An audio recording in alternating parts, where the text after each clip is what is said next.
guys. Okay. All No right. problem. All You're right. good, Well, sir. thank you, brother. Got it. We are live streaming. Thank you, brother Chris. Sister Ro, how are you? Doing well, sir. Good evening to you. Good evening to you. Thank you, man, for everything. Appreciate it. And I know you probably got some videos up. Yes, sir, we do. Whenever you're ready for them, let us know. Okay. All righty. So, Ro, how's the production coming along? Oh, we are busy at it, busy at it. I tell you, Okay. we had rehearsal last night. Um, Mhm.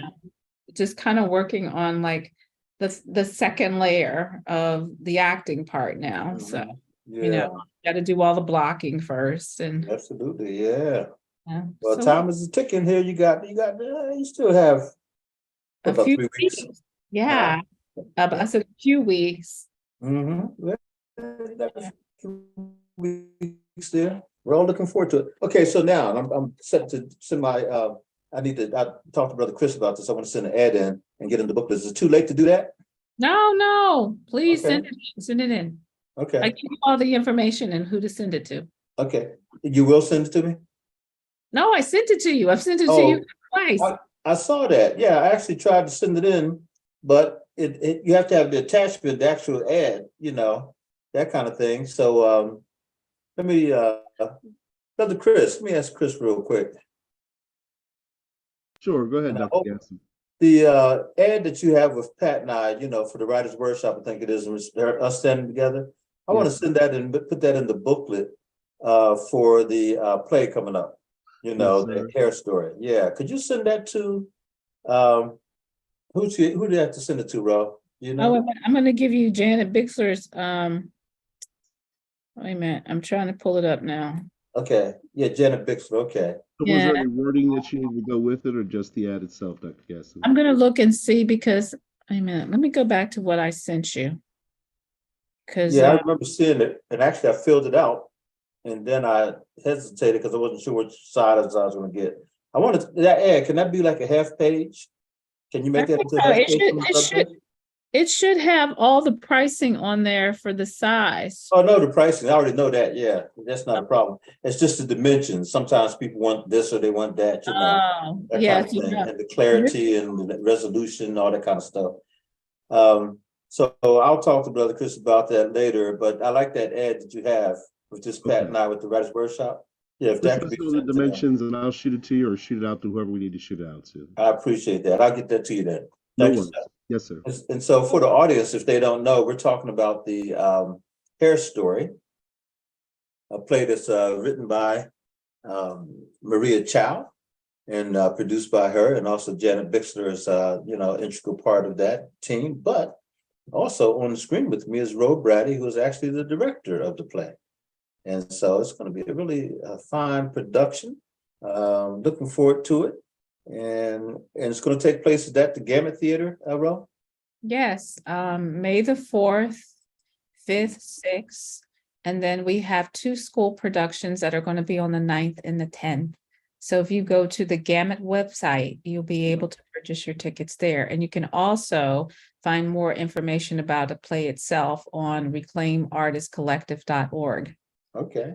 So the play actually starts on a Thursday night. Mm-hmm. Okay. All right, cool.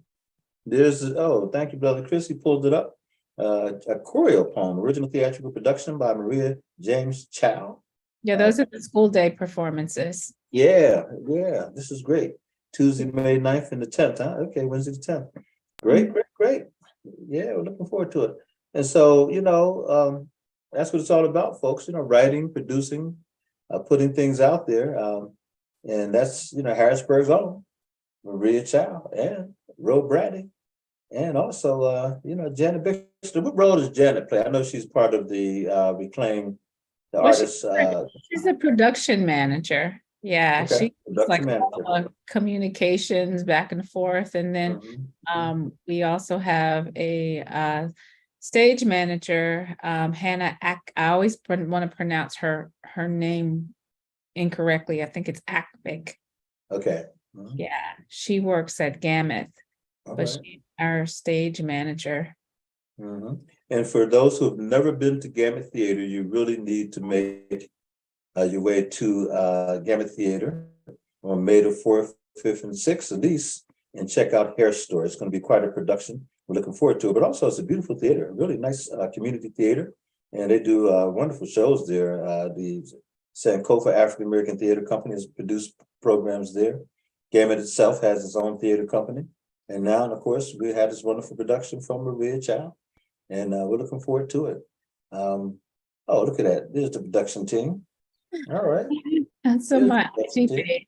Yeah. Now, wait a minute. I see Ro Bradley. I You see do know Andre. You Andrea know Fulton. Uh-huh. And What? then that's the lady in the red dress, Mhm. Tana Atkinson Rhoda. She is the stage manager. Okay. And you have the lady holding the green folder. That's Alex. She is our lighting person. And then in the back, you have Jesse, who is doing sound. And then you have, I know you know Andrea, and Mhm. our costume wig designer, all things costume Okay. and fashion. And then, of course, there's Maria. And then on the other end is Janet Bixler, who's the production Right manager. at the front there, yeah. But the That's writer Alex. herself is right there. That's Maria Child. We Yeah, put all this together. our playwright. Yeah, play it right. The light, the spark. That's all right. So good stuff. But anyhow, this is great, and I hope that the community really will show up. I know that they will. It's going to be sold out every single night. So you may want to get your tickets in advance, folks, because anytime Maria's put on something, it's always been a major hit, quite frankly. And I'm sure that the buzz has been out there for weeks now, and people want to come to see this play. So we have to do that. So in order to get tickets, how do you do it, Rob?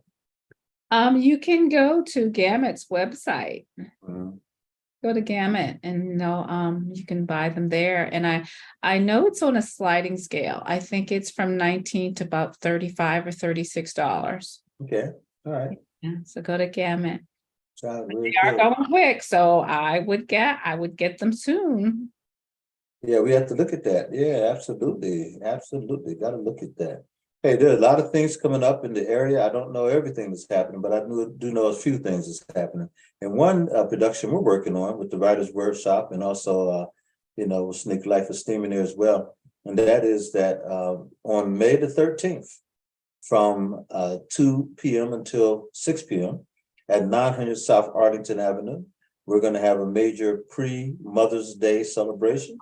And we're going to have a paint and sip, as well as some bingo, where you can win prizes, not money, but prizes. We're going to hopefully have live music. Poets will be, offering up some words of wisdom, and many other things happening as well. We have some sponsors such as Aetna Insurance, stepping up big for us. Thank you, Aetna, and Sister Kiara. Kiara, boy, I tell you, she's a dynamo. And then also Giant Foods is stepping up in a big way to help us with this particular production. And again, that's going to be on May the 13th. And I dare say a day before my wife's birthday. And she has not let me forget that. Her birthday is on the 14th. And also Mother's Day is on the 14th. And so it's like a double whammy there. She's like, well, how does this happen? Well, it just does every now and then. But anyhow, it's going to be a great time. So that weekend is going to be very special, and I hope that you'll come out. It's always a free event, and we're going to have a lot of fun out there at 900 South Arlington Avenue outside.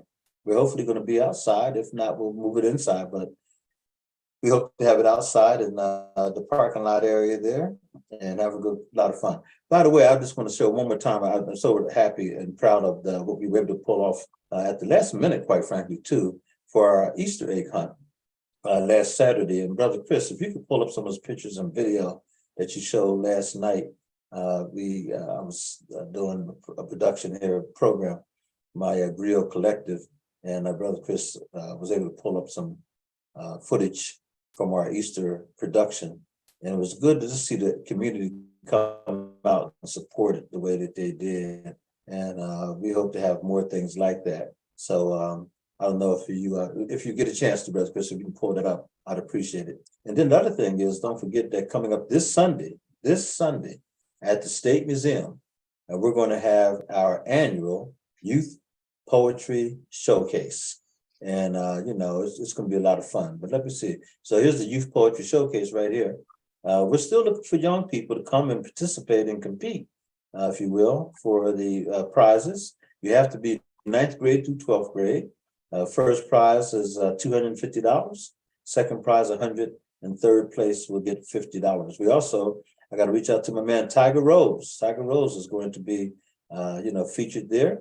And also, you see the young lady, and I'm going to mess up her name, but anyhow, she is Schiffer is her last name, and she's a 4th grader at Scott School, and she does spoken word.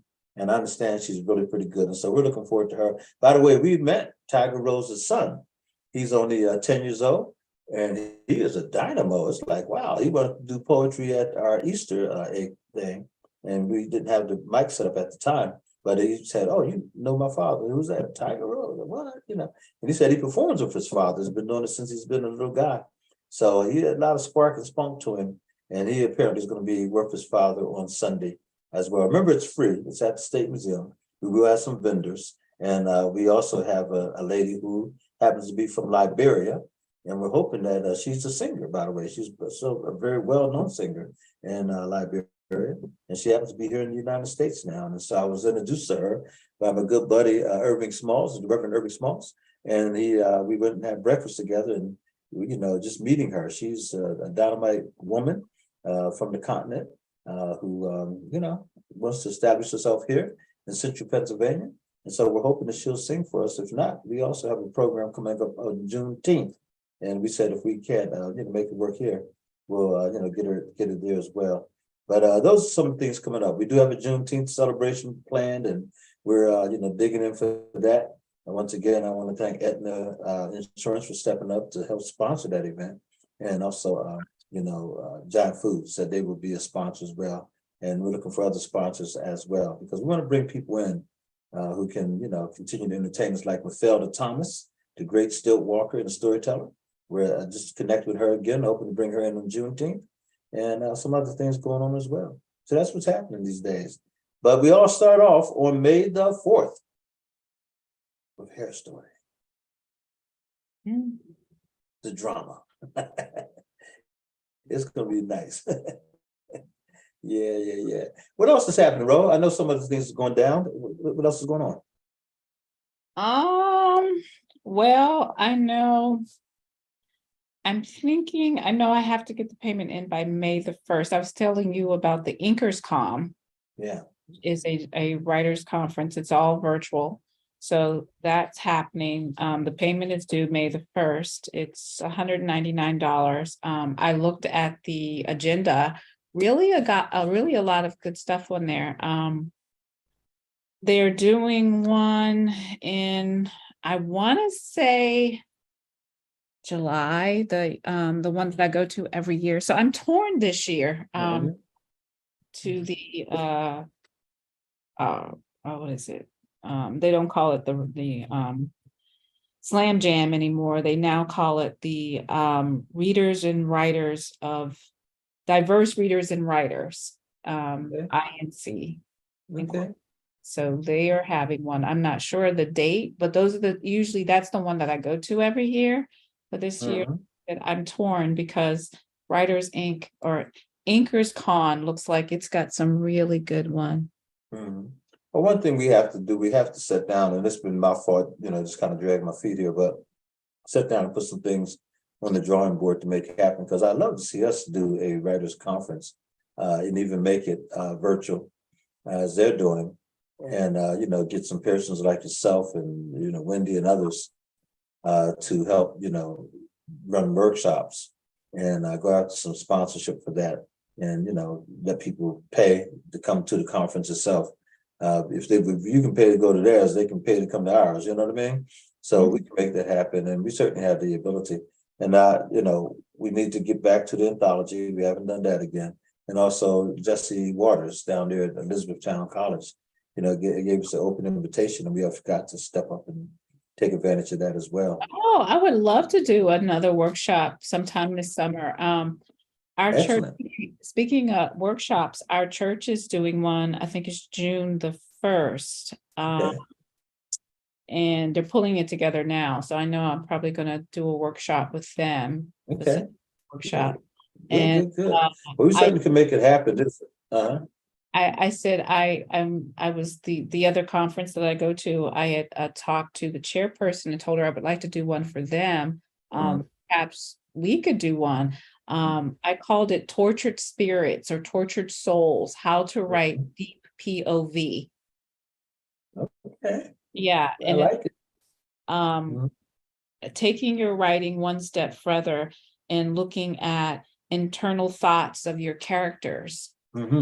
And how to develop that POV where you make your reader feel as though they're right there in the room with them. Right, right. When you say POV, break that down for people who don't know what that means. Oh, point of view. Yeah, so DPOV is just that, is where you're writing where you no longer have to use, she thought that the door was open and the stranger was on the other side. So instead of saying she thought the door was open and the stranger was on the other side, you're writing as though what's in her thinking. And that's deep POV. Yeah. I'm here. Hey, okay.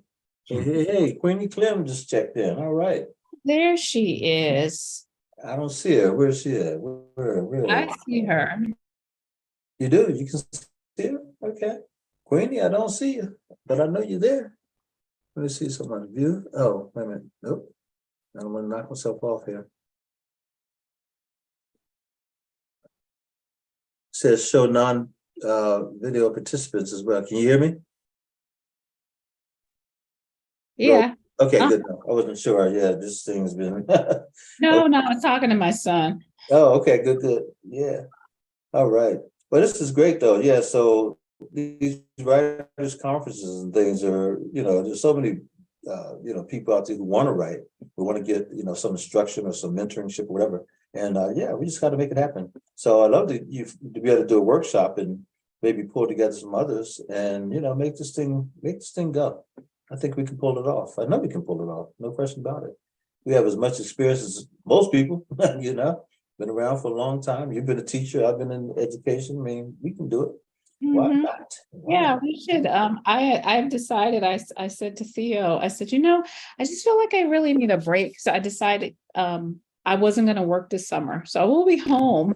The last day of school is May the 26th. We've got a couple of teacher days after then. But I'm going to spend my summer really digging into my writing. So good for you. Good yeah, for you. that's what I'm going to do. Yeah, I want to do the same thing. I got to get more motivated. I do have a poem in the latest Harrisburg magazine on page 20, by the way. And I said, look at you. Oh yeah, happy about that. He had contacted me a little while back and asked me if I would do it. I said sure I would, and so and they laid it out nicely and put a nice little graphics to it. So thank you, Randy Gross of the Harrisburg magazine. Yeah, I've published one with him too, and I keep telling him I'm going to send him another one. I've been working on one, but with school, I just don't have time.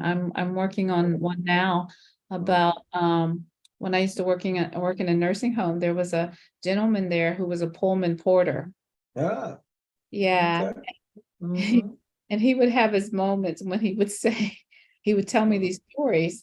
And I kept thinking about, his name was Thomas Whitaker, but he would tell me about them calling all the men who were Pullman porters George. So this story is called My Name Is Not George. I like it. Yeah, so cool. I want to finish it and send it to him. That's quite a backdrop, the story of the Pullman porter and how valuable they were to spreading our information by way of the Chicago Defender, because they were on those trains. They would take the newspaper and throw it out at different cities and different stops. So there's something to it's a project for somebody to actually tell a story using the history of the Pullman porter and all that, and then also the way they were organized into unions and just all the stuff they had to deal with. In fact, it was a wonderful movie. It's supposed to be a series that was on like HBO or one of those shows. And it was really well done. They were, it was all drama and a whole bunch of stuff. But that was last summer. I haven't seen anything since. It went off. It had about maybe 8 episodes, and it looked as if it was going to come back and all that. But I know things take money and backing and that whole thing. But that history that was being told, I thought was really, really valuable, and it was the storytelling was good enough that it kept your interest and wanted you to see more. So hopefully it'll bring it back. There was something I was going to say to you that, but anyhow, let's do this. It is now 7:25. And for folks who don't know, this is the Writer's Workshop. We talk about a lot of things here. I know what I want to bring up real quick before we go to a video. So I was talking to a person who happens to be a publisher and also a writer who helps other people write as well. And they were saying that this person approached them and said that they wanted help on getting their book written, and they began to talk.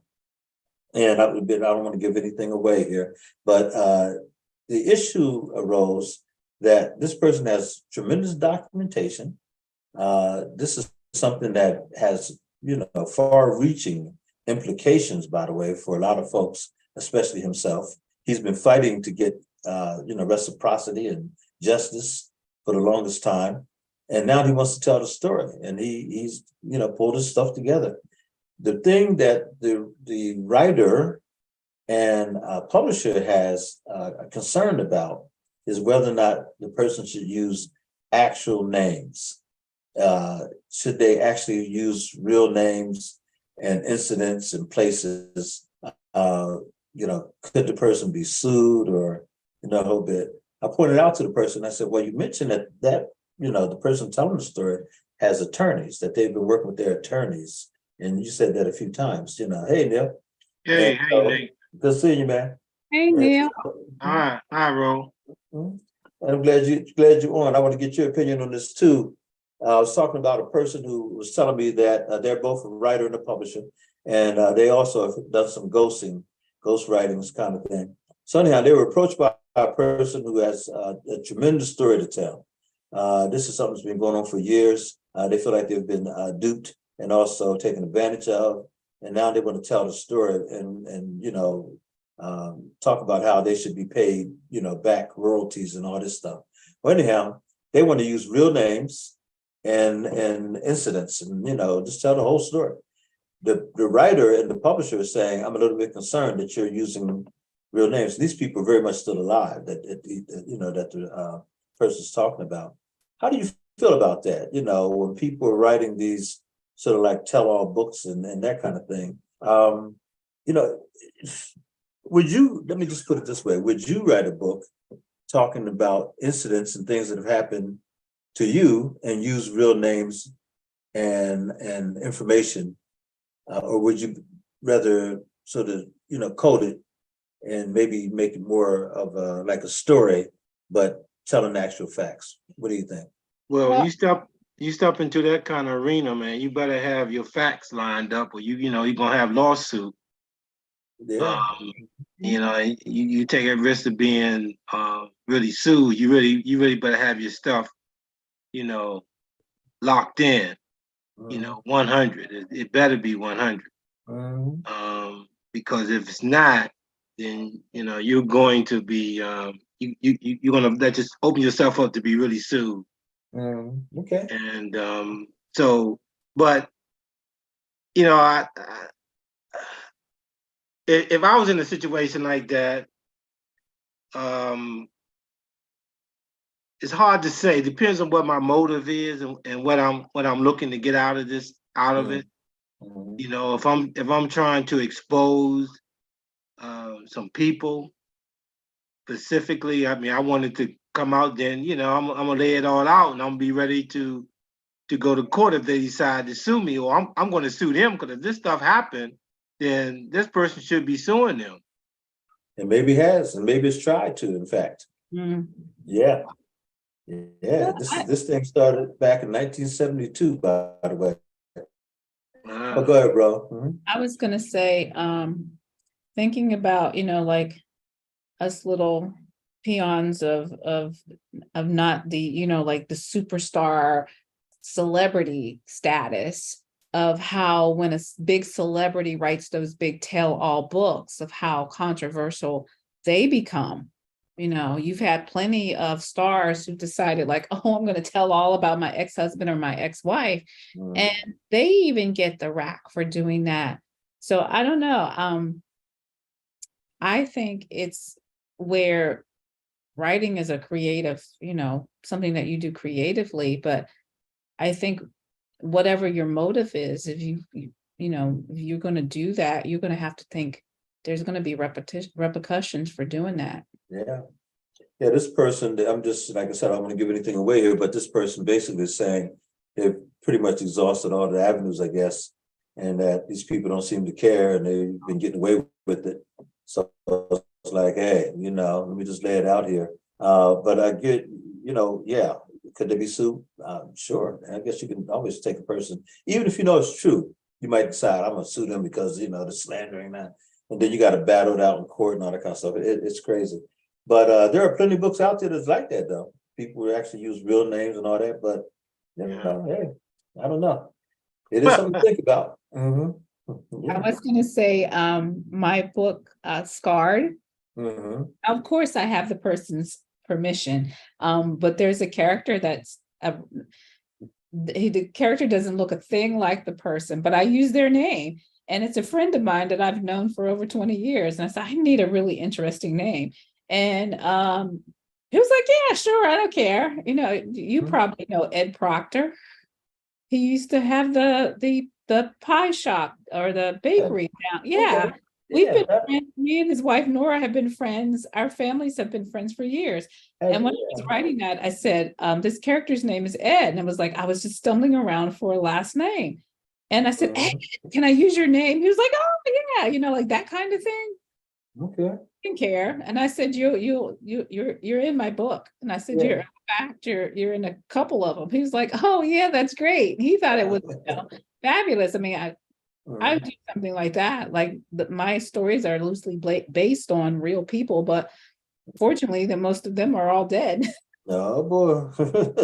But the other thing is, you weren't trying to tear them down, or, you know, I mean, this guy's really trying to make a case here that with some devils, you know.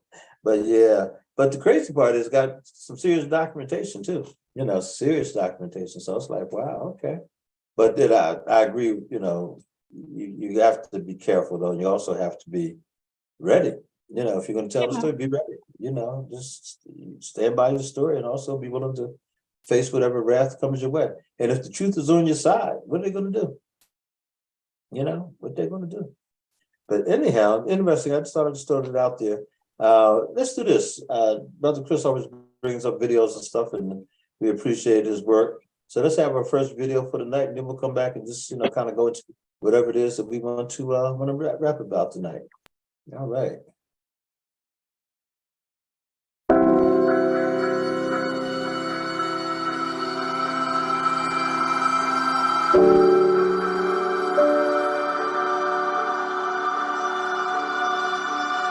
The mind, the time, the season has changed.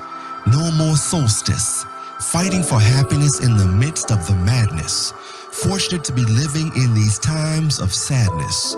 Tomorrow's a new day, and though I feel free, my freedom is limited by the current uncertainty of days to come. I want to run back to a time where I could walk outside with a mask off and not have to worry about a virus or a global crisis. Never thought I would truly miss days gone by so deeply. I try to stay positive, though it's hard when I know that I can't live the way I want to, the way I used to. I hold my head up and try to be happy, keeping the tears inside, knowing that if things ever got back to normal, I would be excited as a child on Christmas to see family, friends, and places that I've missed. To hit the stage and jump back on a mic, reciting my words in front of an audience, getting down after lockdown to the funky sound of a DJ or a band would make my spirit feel alive again. I imagine how good it will feel when I can walk up to a stranger and not be afraid to shake hands. The mind, the time, the season has changed. No more solstice, fighting for happiness in the midst of the madness. Fortunate to be living in these times of sadness. Tomorrow's a new day, and though I feel free, My freedom is limited by the current uncertainty of days to come. I want to run back to a time when I could walk outside with a mask off and not have to worry about a virus or a global crisis. All right. A new season. Okay. Yeah. What's your thoughts, brother Neil? Well, it's I like the setup, and the theme of the music and the way he presented it was good artwork there. Good presentation. Yeah. And the words fit right in. So it was very, very uniquely done. Very, very well done. I agree with you 100%. And also he uses voice very well. I mean, he didn't overstate it or anything. A powerful voice for that piece. Yeah, he put it all together. That was you got to recognize the artistry there. No question. Very good, very good. Did you hear the piece, Ro? Yeah, I was here. I was just like munching on my dinner. Oh, okay, gotcha. I want to munch on camera, so I figured I'd munch when we do videos and watch. I understand. You know what I was thinking about that, just in that time period with COVID, and I think those of us who were like the social butterflies, it brought me back to that time of not being able to, do what I normally do. Yeah. Being very community minded and liking to be out in my community. And it was a really hard time for me. In fact, it was a bit of the depression. I think I went through some depression because I couldn't. So it brought me back to that. Okay. Yeah.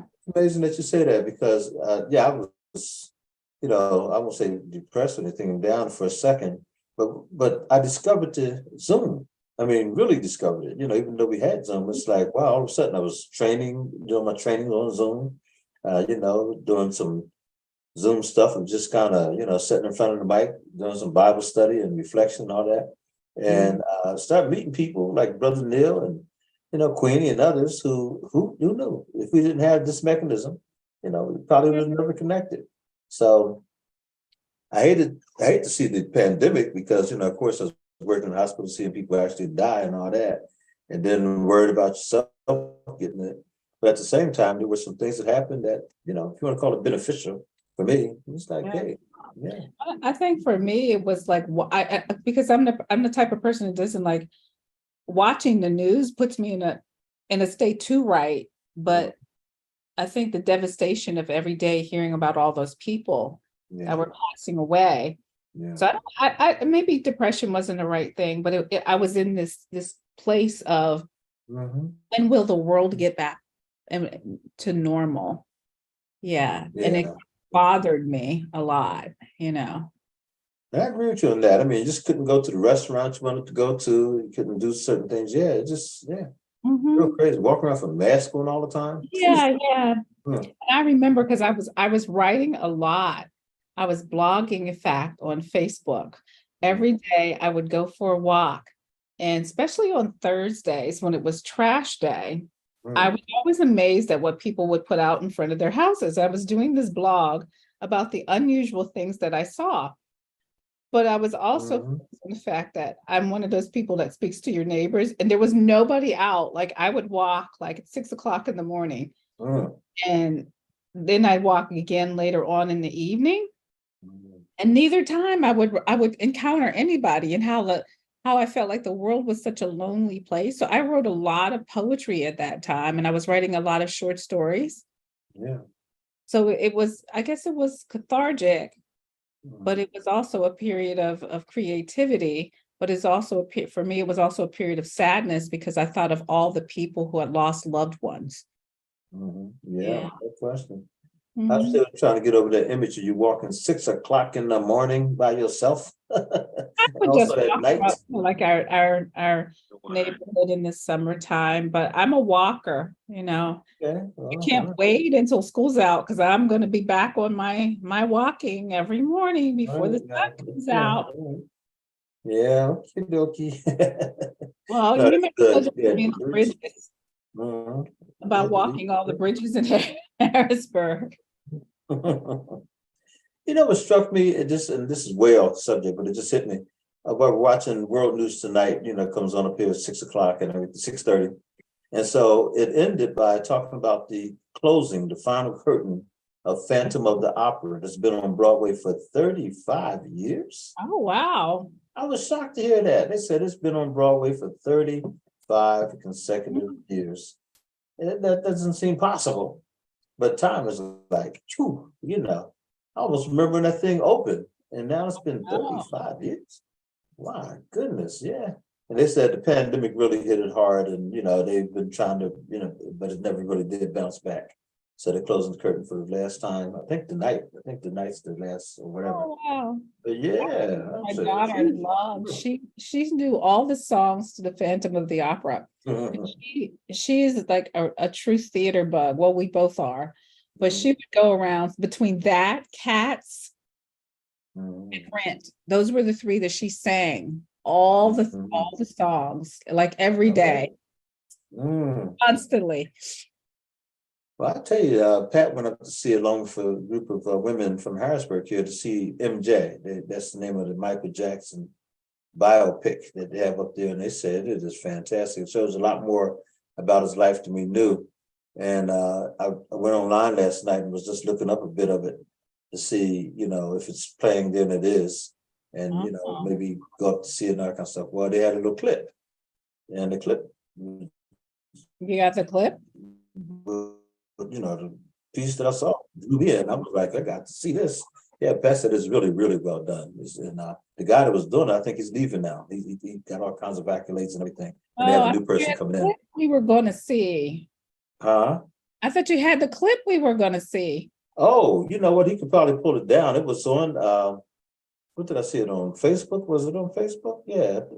Well, no, because I went in, I was looking for the top musicals and different things. I'm always looking for African American plays, quite frankly. I, you know, just love to see those on Broadway. And there are like three I think I ran across. One was a drama that I've never heard of before. Then they have Lion King, and then also I've seen Lion King. Yeah, the Lion King, I've seen that at least twice. That's Yeah, just my saw that. fourth time.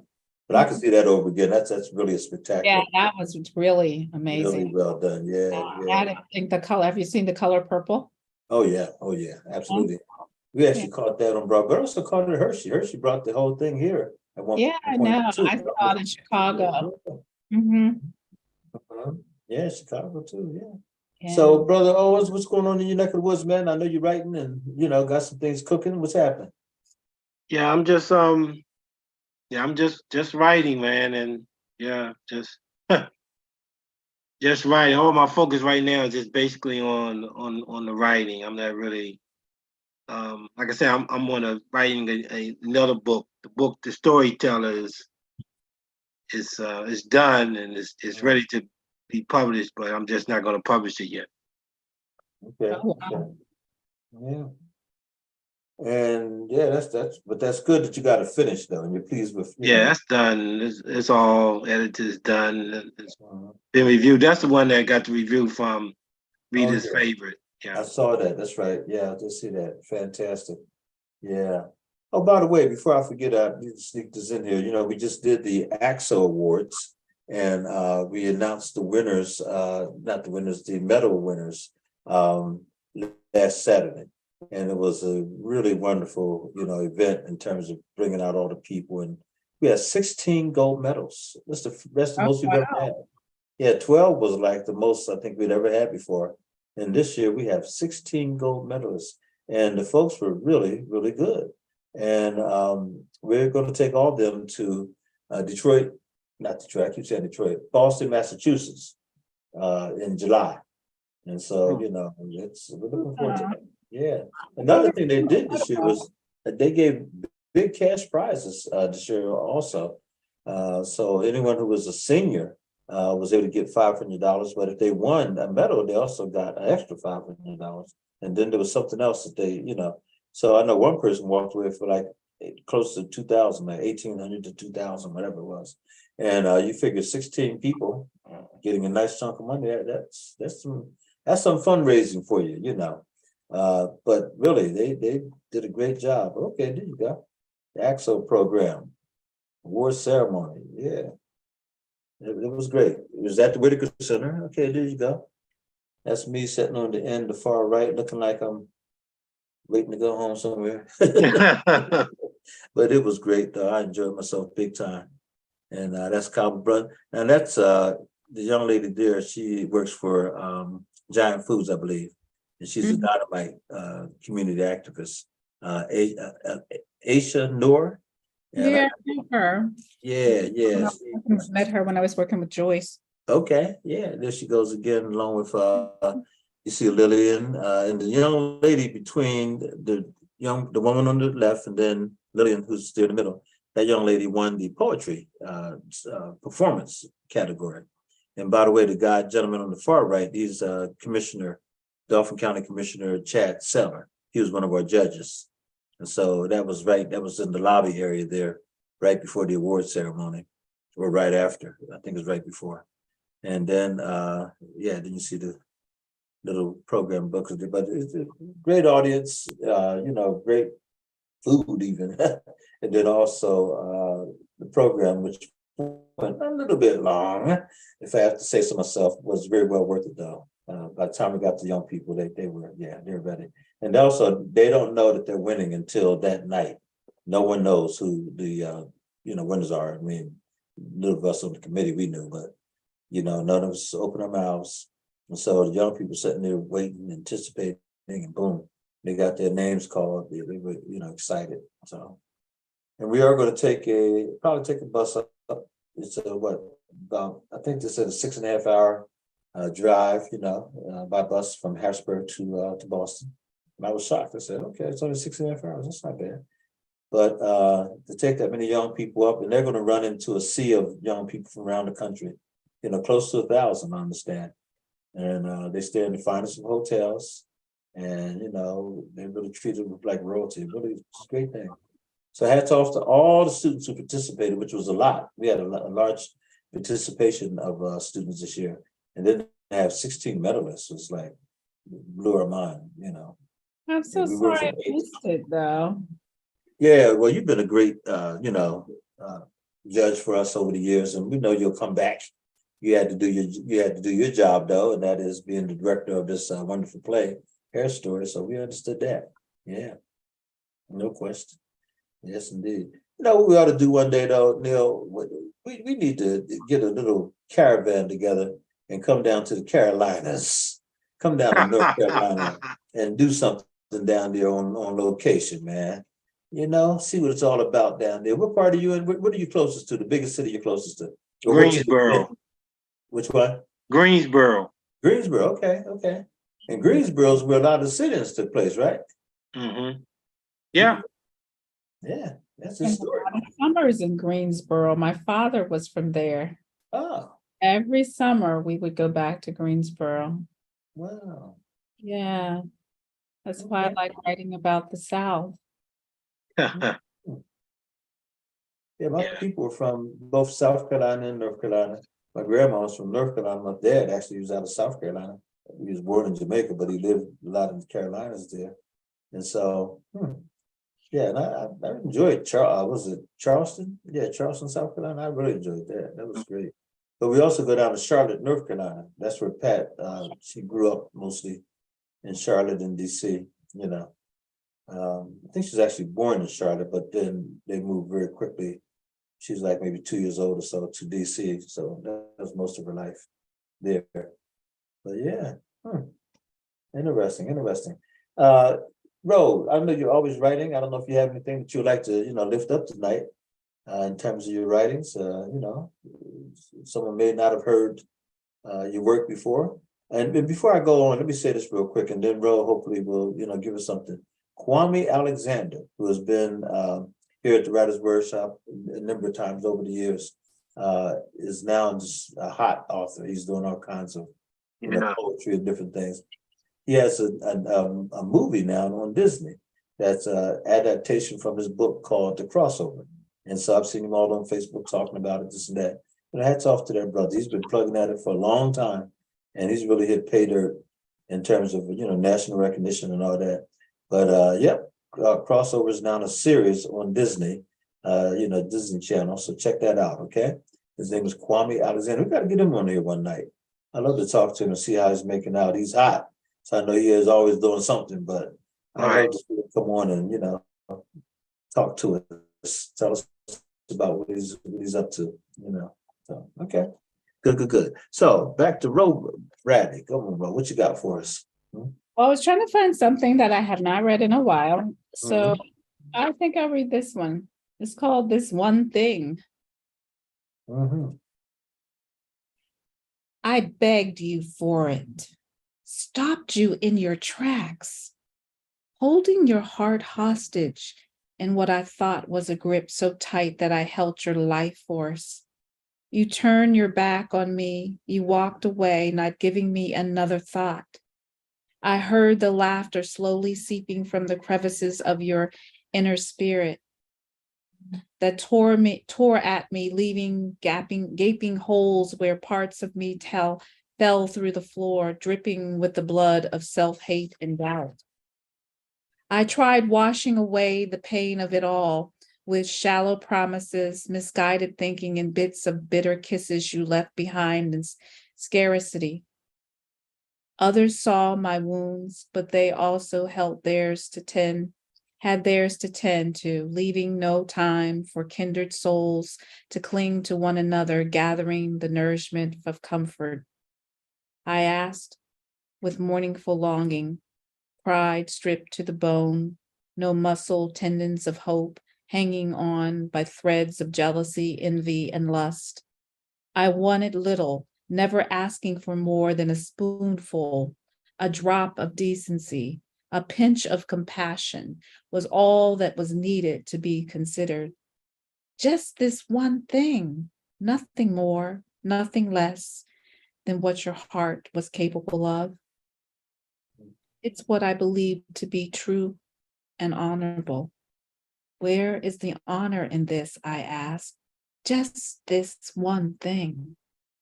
Yeah. Just this one thing. It's well done. And what made you write that? I think it was a conversation that I was having about something that was disturbing, and I couldn't understand why whatever was happening couldn't be rendered correct. And I was like, just this one thing. Why is it that it seems to be so difficult, And it wasn't anything I was directly involved in. It was something more of something I was witnessing that just like, that doesn't even really make any sense. Okay.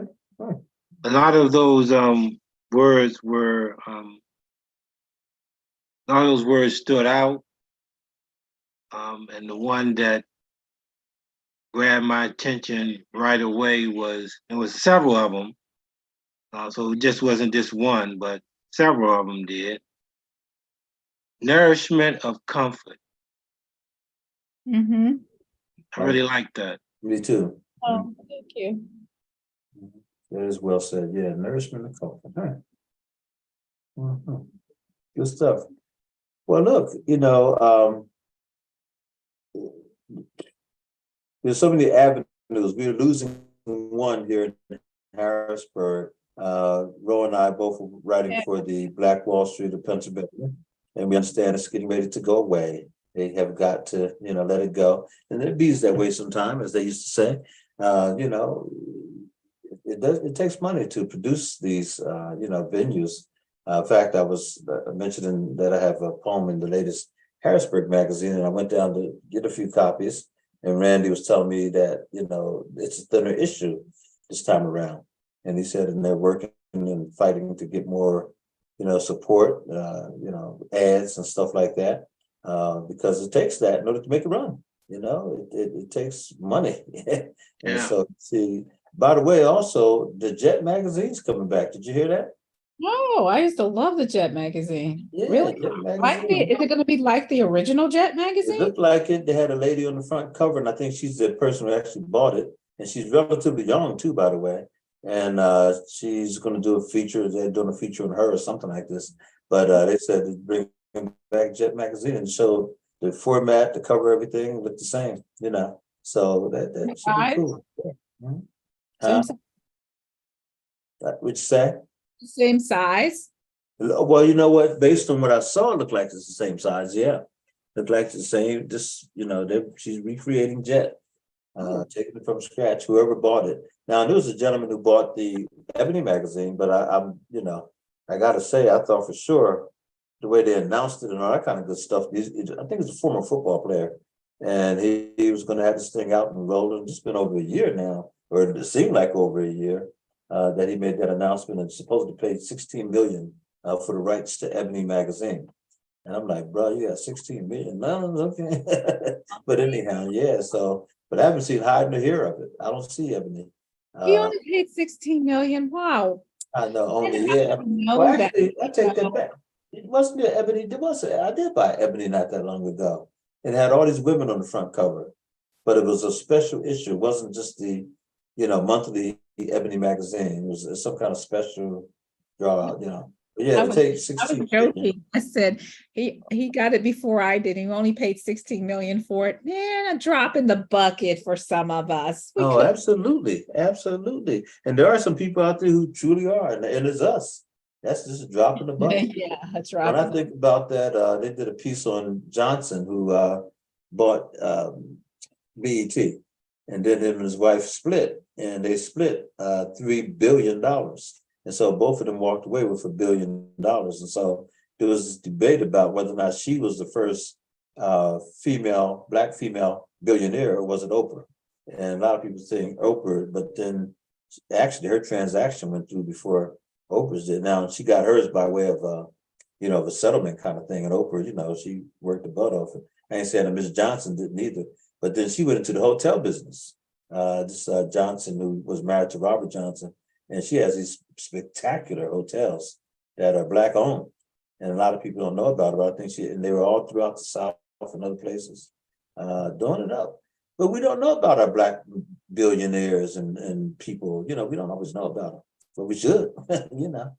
Yeah, powerful stuff. Mm-hmm. So,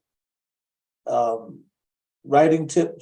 Let's just go around. We're on tonight, and I'm sure some people are out there and checking us out. Whatever. What writing tips do you have for anybody that's out there, especially you both of you are novelists, and I can consider myself a novelist too. I guess I do have one out. I need to get me another one. But what does it take to write a novel? What writing tip would you give to somebody tonight? A heads up, kind of consider this moment. Oh, it's funny that you asked this. You know how you surf the net, Mhm. and I'm always looking at things that have to do with publishing or books in general. And I was surfing the net and I came across this, I don't know, publishing company, and I was looking at it, and they now like send you stuff. And I say all that to say, I think you have to really be weary of, like, if you even are starting to write and you have let's just say you did the first draft of a manuscript and you get so anxious and you think, oh, I want to publish this. There's so many people out there who are con artists Yes. that will take advantage of you. And I've known that to happen to people where they invest and they don't get anything out of it. I was talking to someone who had published, and I think that individual had come on here before we were virtual, I think, Yeah. and was in the midst of publishing a book and was paying quite a hefty fee and was not getting what they thought they were getting. So my piece of advice would be, don't become so anxious, to have your name on a book. That's great, but there's so much more. Learn the business end of it. Be wise, be weary, take your time. If God has your book out there for a purpose, your timing is going to be his timing, and whatever time you put it out, it's going to be the perfect timing. Don't rush. Answer that. That's a good piece of advice. No question about it. And that does happen. We get so excited about, the process, and when they have our name on their book, we can be taken advantage of. And by the way, Queenie Clem, you still there? Yes, I am. All right, all right. I'd like you to jump in there too. What is your tip? You say research. I see it. Okay. Talk about that for a minute. I got my son and his friends over, so you might hear a lot of yelling in the No background. But problem. No just problem. authors need to do their research, like you say, with the publishing companies, editors, that type of thing. Yeah. And the other thing is, why is that important? Because we know that, there's good and bad all over the place. Some editors are really good and some overpriced and not that good. But just, give us a little bit more. What's your experience of some of that stuff? Because research is extremely important. And unpack that a little bit more for us, Queen. For instance, like an editor, they say they're an editor and because they're an English teacher. Mhm. But it's more than just grammar. Right. It's development, it's comprehension, all that kind of stuff. I'm just my mind just went completely blank. But basically, like I say, Oh, just okay. research what you need to research. Just don't jump out there head first. Yeah. Yeah, that's really good advice. It really is. And I forget her name, but she had a talk show on one of like Sirius XM or something like that. And I was listening to it one day, and she would have on all these famous writers and everything. They'd talk about the mistakes they made or the characters that they ran into, and how there's so many, as Roe already pointed out, so many sharks out there, people out there that take advantage of you in a heartbeat. And some people present themselves as being this and that and all that kind of stuff, but then you get into it and realize that not as competent as they say they were, so research is key. Brother Neil, how about yourself? Yeah, there is a lot of people out there who's trying to take advantage of writers, especially if you are new writer, independent writer. This is like certain publishing companies like Ro talked about where they charge you X number of dollars, they're going to publish your book. I mean, one of the things is that you can do it yourself. Yeah. My advice is not to pay anybody to publish your book. If you're not getting it done through a traditional publisher, they're not going to charge you. Traditional publisher will give you an advance. So that's one of the benefits there. They just take control of your book. I mean, they just have total control of editing on what's actually printed, what's actually delivered to people. You can print, you can put your book yourself. It don't cost you a dime to put it on Amazon. Just our investment is, like you said, you have to get it edited. You have to get it professionally edited. You have to make sure you get the right people edited. Like what Queenie said, it's not just someone being an English teacher, knows grammar. It's a lot more to it than that when it comes to editing. It's in knowing what should be put out. At least letting the author know maybe this part needs to come out. Maybe you don't need to do that. So on and so on. So it is a lot involved. And so you have to really be careful, especially when you're new and you're trying to put your stuff out, man. There's so many people, man, that's out there trying to rip you off in so many different ways. And they're having a lot of success doing it too. Having a lot of success. There was a guy, I started reading some of his stuff and now it's, pulled back, but anyhow, he's making the point that he thinks that a lot of us are being ripped off by going through Amazon. He said, Amazon has so many authors out there and everybody's writing these books and you get a few and then next thing you know, you move into the next project. He said, and you're really not, making a lot of money off of Amazon. He said, and you're not being pushed. So he decided to just kind of do his own thing, as you were saying, Neil. Started sort of publishing his own books, he got his team together. He got the printer he wanted, he got the editor he wanted, he got, a designer he wanted. He said he started producing his own product. And he now is making big money according to him. And he's helping all kinds of people. And so he went from just someone who writes books to someone who's now helping others, through the process. And he gets paid to do it. And he said it's just incredible. And he said, plus he does his own promotion of his books. And he creates these events, and people are now following him because he's been doing it for such a long time. And his event isn't just I'm here to sell my book; it's here also to tell you, how to, how to, publish your own book and how to market your book and all that kind of stuff. So he makes his book sales or events into like seminars, and people come pay, to get the book and also to hear him. He's African American brother. He sounds pretty convincing. You never know. I mean, I'm just hearing about it, reading about it for the first time. But he said, but almost everyone you run into has a book on Amazon. He said, but how's that working for you? And so he started breaking this thing down and having your own site and blah blah blah. So anyhow, I'm exploring a little bit more just to see, what he's talking about. Makes sense, basically what he's saying. But I wouldn't discount Amazon too, because it's such a mechanism, it's so well known, and so many people are, we out to trying to get. I mean, he may have hit pay dirt, but how long does it take him to do it, and at what cost and all that kind of stuff. So I don't know. We have to look at that. But yeah, there are some people who say, "Oh man, don't go independent," but so many people are doing it. And, being an indie author, as Ro always says, the indie author. I like that. And hey, that's what it's all about. You be waiting forever to get some of these publishing houses publishing, and then they take most of your money in here.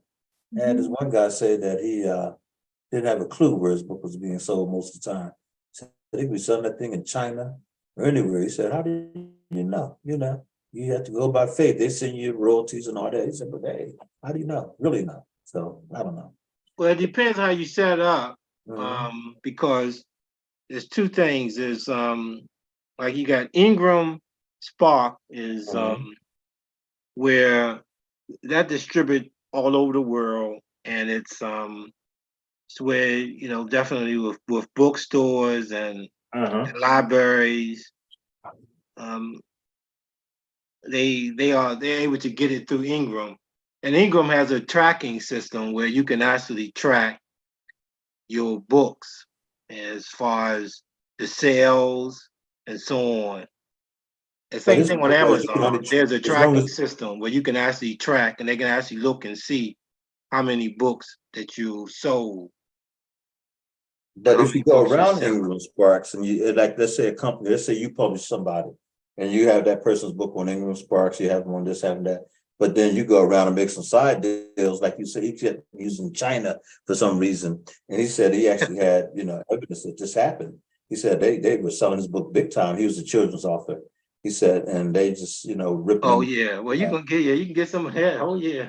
Well, He it's said, like it's like "Mhm, bootlegging. It's all over, man. all over the place, man." He Yeah, said they figured that thing out, yeah, boy. they bootleg movies. So Mhm. they can bootleg those high movies. They Oh gonna yeah. definitely bootleg your book too. That's right. And he said it's a Ain't major no getting company. around that. It's major companies doing it. Yeah, he said, come on, man, it's ridiculous. But anyhow, so yeah. But yeah, but we have to produce though. We can't sit around and be afraid. I actually have a lady who is just a great lady, and she has this wonderful book out. It's one of these sort of like a self-help book kind of thing. And she really put this thing together and it's never been published. She is so afraid that someone's going to steal her book. And Pat and I can mention some other people that have worked with her and talked to her and everything. And she finally just simply said, "Oh, I'm just too nervous about it. So I'm not going to." Really? No, you can't do that. So But what was the purpose of that's writing it then? thank you. I mean, not just writing it, the research, the bothering, I won't say bothering, but she just dealt with so many other people. And one person in particular just kind of washed their hands of it. And she had paid the person pretty good money. And then she was upset because she felt like the person wasn't producing. The person said, "Well, how much time do you think I can spend on your project? We told you what to do, this and that." And quite frankly, she's right. I mean, I hate to see she, lost the money, but it's like, what are what are you waiting on? And every time you ran into her, that's all she talked about was her book, her unpublished book. And so it's just that, we can't be like that. We can't be so paranoid that someone's going to steal our stuff. I mean, wow, it is what it is. But, we all have our things. So what's been the most successful project you've ever produced? And when I say project, I'm talking about book, story, whatever. Whether it be Ro, you've done theater. I've done some theater myself. You guys have novels out, now you have a poetry book out. What's been your most successful project? You conceptualized it, it came to you, do whatever, osmosis, whatever spirit brought it to you. You got it out there and it just it did it for you. I'd have to say my play, Colored Mamas and Black Baby Boys. Okay, and I did see that. So, and I know that you had that place packed out. Mhm. I would love to have that one performed again before I leave planet Earth. Don't be leaving planet Earth now. That's all right. Yeah, that was a very successful venue for you. That was good. And that was down, you had it down at the Christian, what is it called? No, that one was at the Rose Learman Center, the Rose Learman Theater at Hack. Oh, you talking about that one? I thought you was referring to the one down in what's the name? Yeah, that one was. Oh, yeah, that was very good too. That was, Yeah, A Warm Heart of Steel did sell out. That was the other one.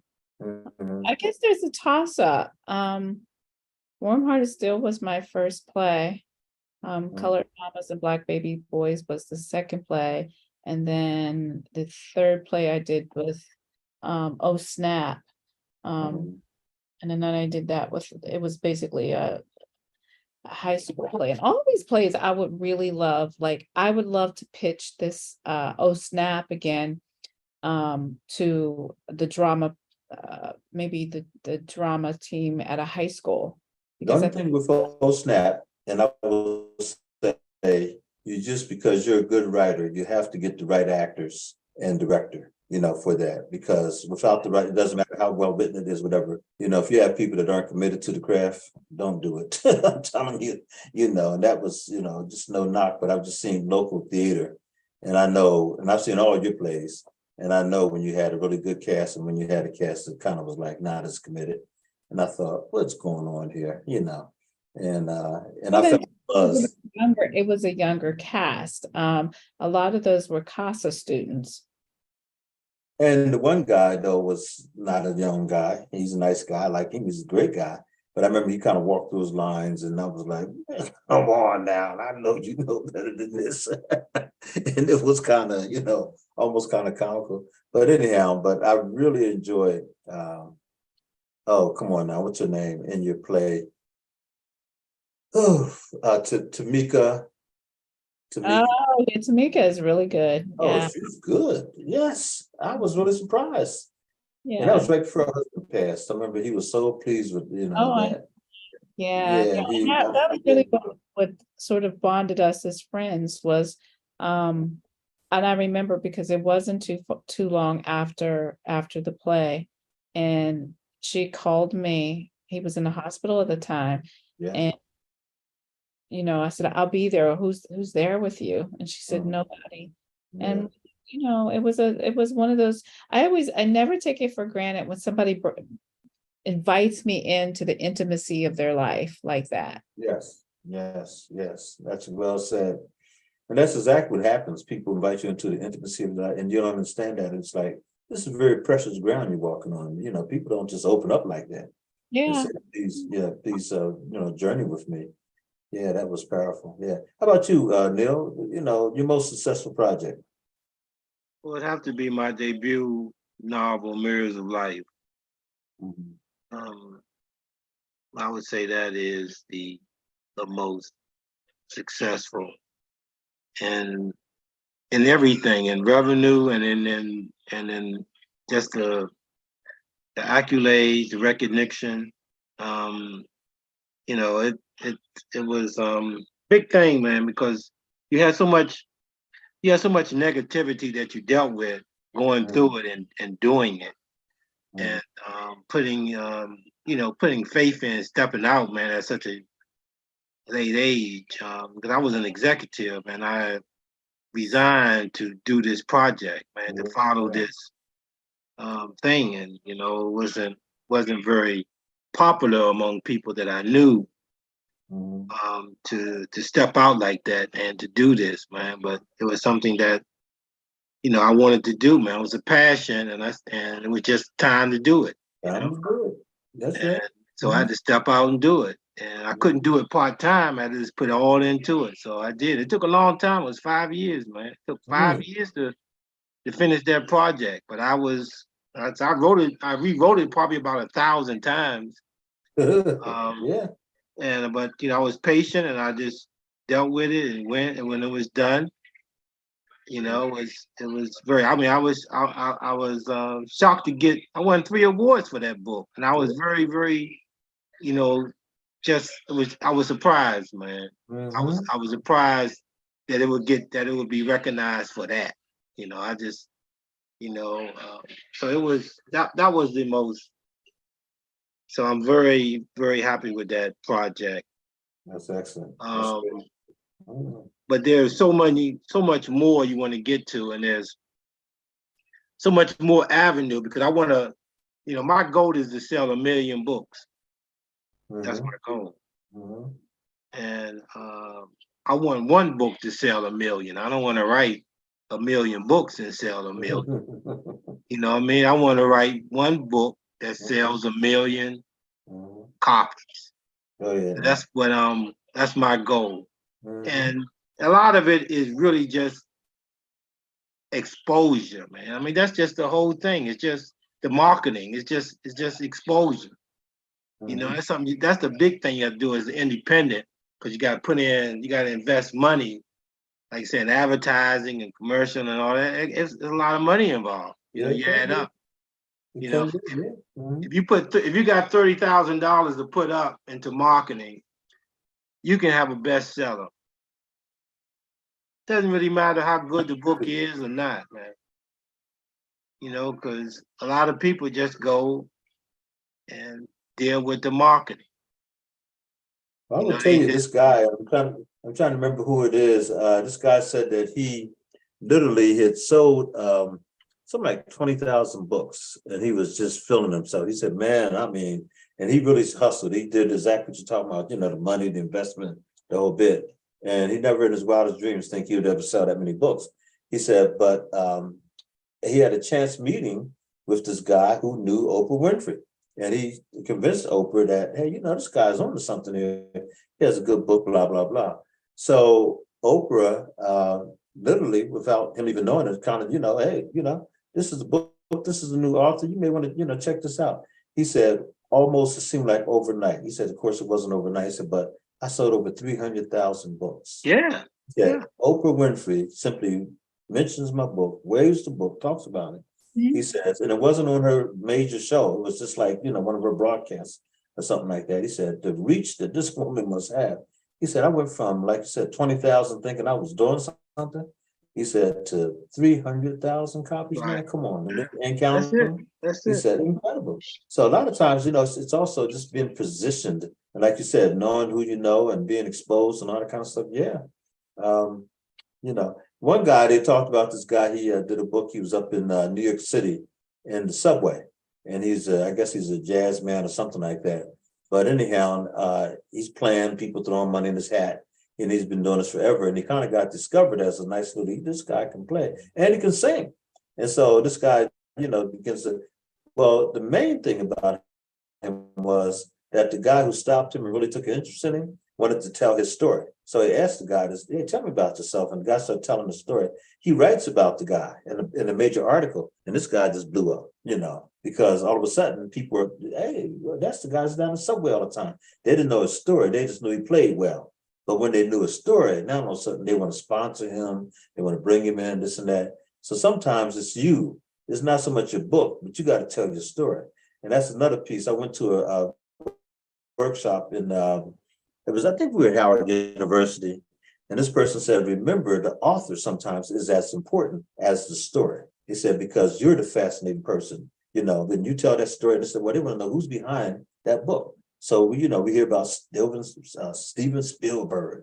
We know all about his movies and everything, but you know his name too. How many people have made movies, you don't know the name, you don't know the first thing about them, but we know Steven Spielberg. We also know, this person, that person, and they become personalities. So one of the things this person was saying was, don't just be an author, also be a personality. You got to get out there and sell yourself. Said, don't be sour, don't be this and that. And the one person they talked about was the actress Octavia Spencer, and how she had a really terrible book signing because she was impatient.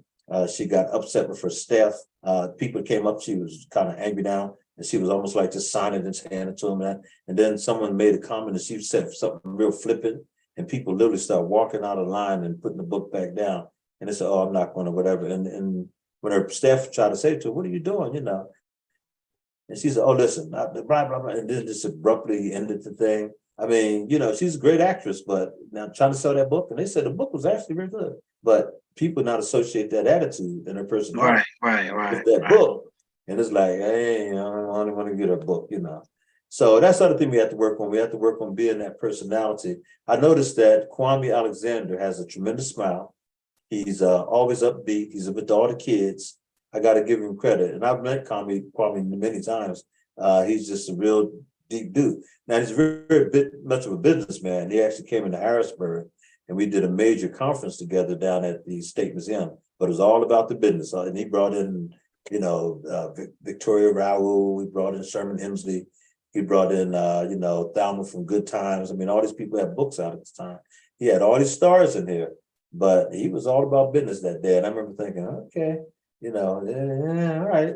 So anyhow, so that's something we, just my little tip for anybody that's out there trying to, put together your book, get that, make sure you understand that, people want to know something about you and that, personality, and you sell your book, you sell your book, and a little bit of your backstory is not a bad thing, just a little bit. You don't have to tell your whole life, but just a little bit of backstory so people get to know you, That's why we love Maya Angelou. We knew something about Maya Angelou. We know why the cage bird sings, and we kind of felt like she's grandmom or auntie or sister. I don't know, Nikki Giovanni, same way. We kind of got to know. It's almost like she was part of our family, We all knew Nikki Giovanni, Now I'm a Sonia Sanchez fan as well as all Nikki and all them.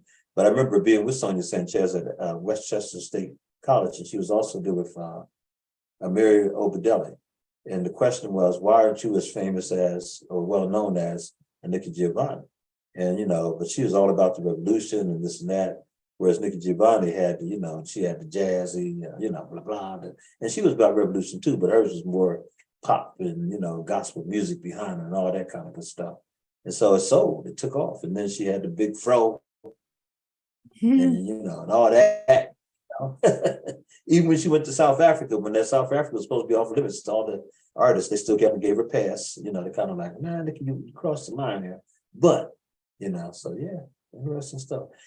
Queenie, how about you? She gave us a tip already, but what's your biggest project, Queenie, that you've been able to to bring into fruition and make it pop for you? Good question. I've been sitting here thinking while y'all was talking. I don't know. Well, you've done so many great things, though. You have platforms. But thank you. Yeah, so I guess it would be, I finally made on YouTube, I finally made my 1,000 subscribers. So that's kind of big for me. So finally. Okay, nice. So, that's something I don't even know about. I need to learn how to do that. So tell us a bit about that process. First off, congratulations. And so people subscribe to your YouTube? Yes. But Okay. you don't get monetized until you get your 1,000 subscribers and 4,000 watch hours. Oh, man. Okay. So you have to get both of those before they start monetizing you. So you have to get 4,000 watch hours. I'm sorry, say it again. 4,000 watch hours. And watch hours. Okay. Yeah, so watch hours. Watch you. Okay, gotcha. And then the 1,000 subscribers. Oh, okay. How do you know that you get that? How do you know? Does it show up on your YouTube thing or something, or yeah, what? when you first go in and get it. Well, back then I've been doing this 5 years. Well, on YouTube I've been on there 5 years now. Yeah. As of April, it's been my 5-year anniversary was in April. But when you first go in and start setting up everything, it'll give you all that. Oh, okay. Huh. Very, very interesting. Yeah. Now, Neil or Rode, have either of you, looked into that? Having a YouTube page? Oh, they're still there. I don't see either one of them. Nope, I'm still here. Oh, there you go. I wonder why you went off the screen. I don't I'm see it. here. Oh, there you go. Oh, that's right. You munching. I'm sorry. Go ahead and eat your I food. want to munch on camera. It's good. Ain't nothing wrong. But now, what about did Neil leave? Neil, did you leave, or you just took yourself off for a second? Okay, Neil may have had to bow out. That's good. Hey, let's do this here real quick because I hate to have a man pull these up and do not, utilize them. Can we have Brother Chris also do our next video? I'll be watching and munching. No, all right.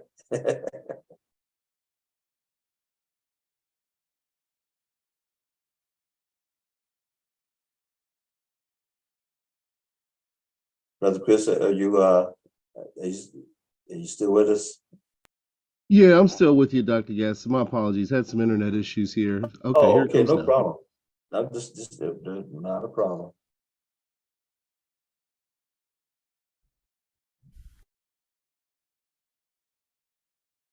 They say if you truly look at your 5 closest friends, because you're a reflection of the people you spend most of your time with. Whether you like it or not, like them or not, friends can do 2 things: either push us forward or pull us back. Because you see, as a young basketball player, I never really felt the need to learn how to jump until all of my friends started to dunk. And as a young student, I only really started to get in trouble in class when all of my friends started to flunk. Think about it.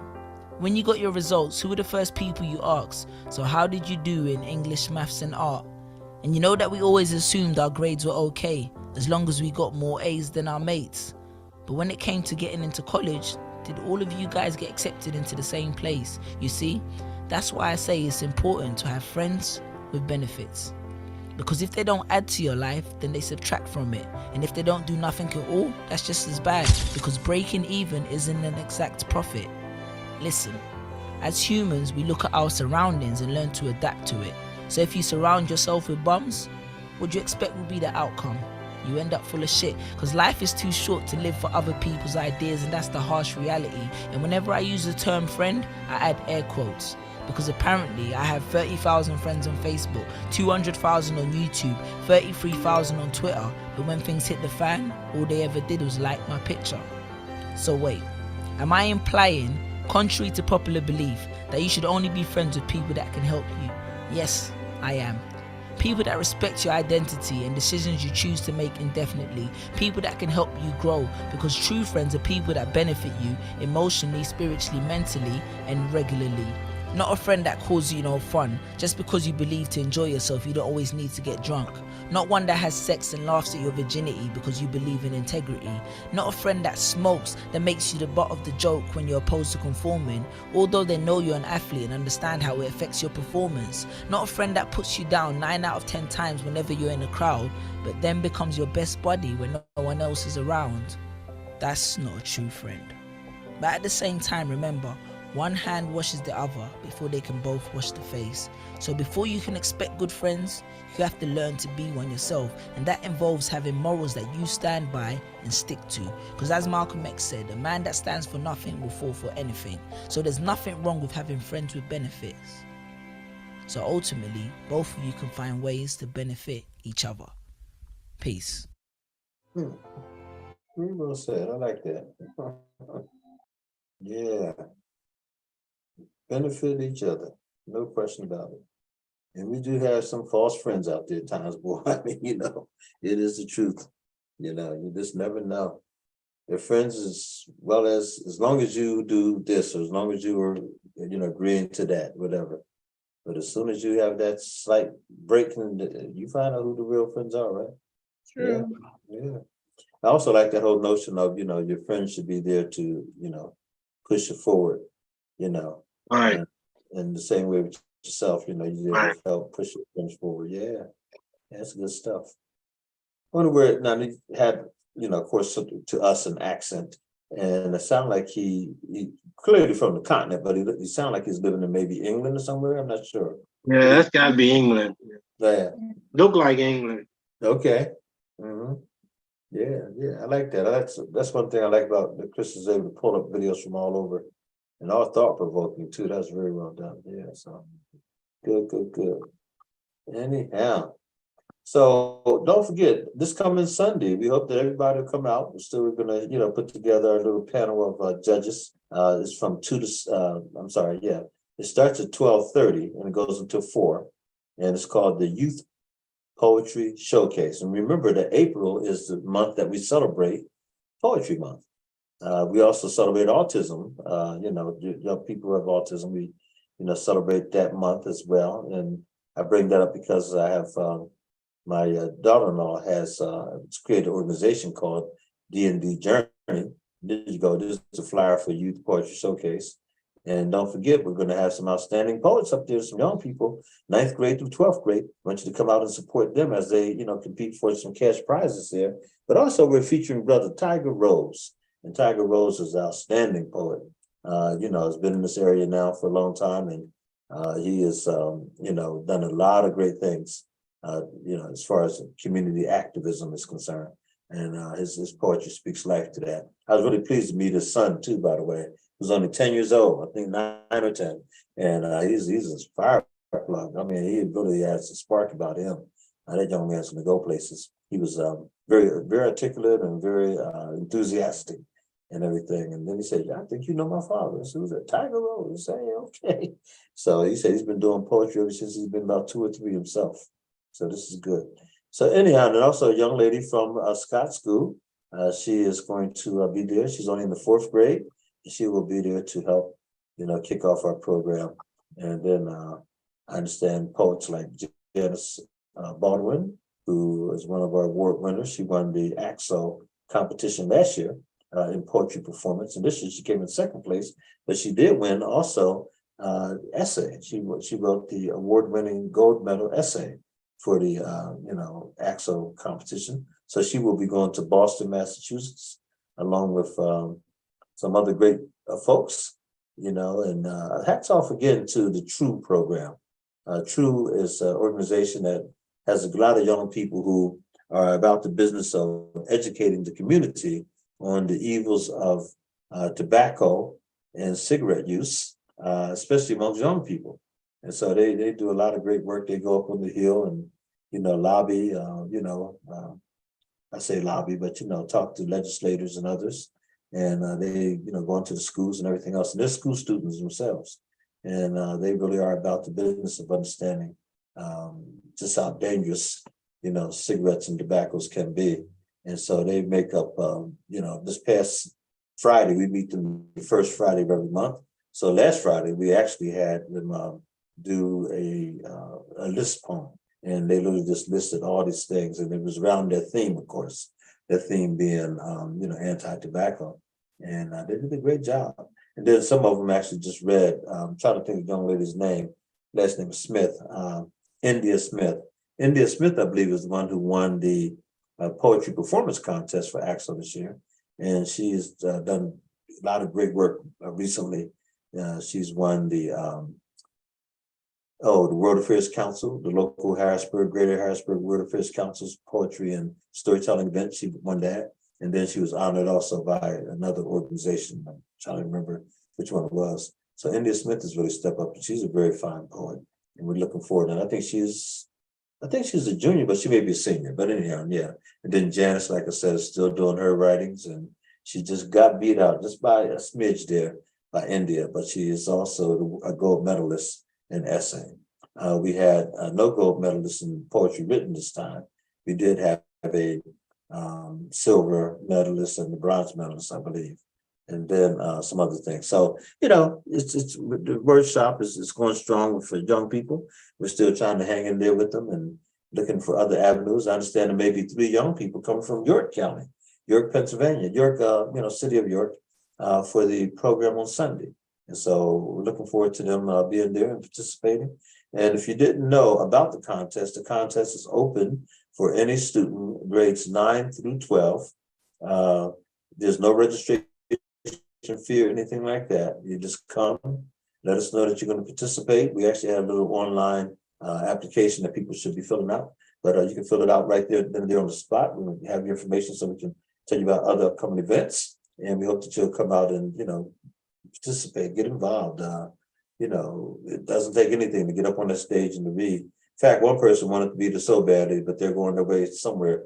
They said, well, can I send my poem in and just have somebody read it? And then that way, I said, no, it doesn't work that way. but at least they show the interest and they really want, to compete. So that's all that's going on there. So please come out and join us on Sunday. And we know that it's it's gonna be a beautiful day. I understand it's actually gonna rain a little bit. But give a couple hours, lift up these young people, let them know that you care. Okay. Ro, and I heard you say you're gonna take off this summer. You've been teaching all year here. Tell us about how that's going. How's the teaching profession going for you? Well, I guess I had to get readjusted to the paperwork, Mm. and middle schoolers. I'm used to teaching older kids. Middle schoolers are quite, what's the word for it?